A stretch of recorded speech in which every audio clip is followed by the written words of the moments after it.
The United Nations is evacuating non-essential personnel from Haiti, citing the volatile situation there. Officials say UN staff, though, who carry out life-saving activities will stay.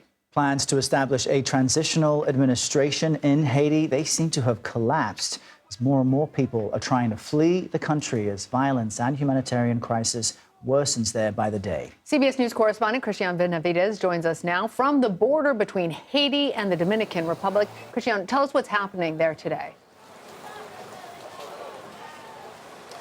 Good afternoon. Well, look, what a difference a day makes. Today, the border has reopened. We've seen very little activity.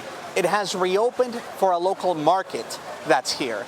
The market sits in the Dominican Republic, but the people who are coming from Haiti are not able to access the remainder of the Dominican Republic. So DR proper, they cannot go in there. And the thousands of people that we have seen gone in today, all of them have to be back across the border by 5 p.m. Earlier today, we spoke to an American couple. They have split their time between Florida and Cap Haitian for the past 49 years. They say that instability in the country is the worst that they have ever seen it. They told me that, in fact, to get the flight, to get to their flight, which is on Saturday, they left today because they didn't know if there were going to be roadblocks that could keep them from getting here, and that they could be stuck at those roadblocks for up to a day.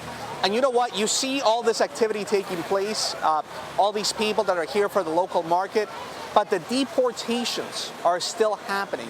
In fact, we saw 2 trucks that came in through the day dropping off people right here. Even though the market is ongoing, the deportations are still happening of Haitians inside the Dominican Republic back into Haiti.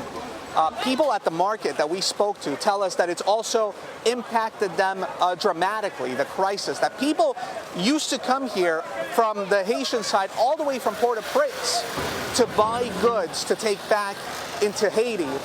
But because of the instability that they've seen, or because the people from Port-au-Prince can't get out of Port-au-Prince, they've seen less people come into the market.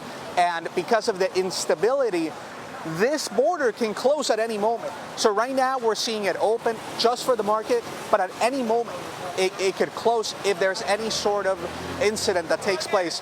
We reported yesterday that there was a shooting just a mile away from here.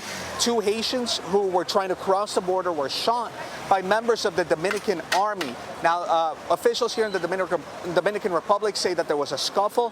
One of them was killed. So things remain tense here. But as you can see, today is a day when people can come in, go to the market. But again, they got to get out. They got to be back across the border by 5 o'clock. Cristian, it's fascinating. There are 2 pieces to what you're saying. For days, you've compared this border crossing to the southern U.S. border and border towns and saying usually people are going back and forth all the time. So it's encouraging to see that, at least for the moment, folks in this area can do that. However, that tension isn't going anywhere. This proposal to install new leadership, that seems to have fallen apart.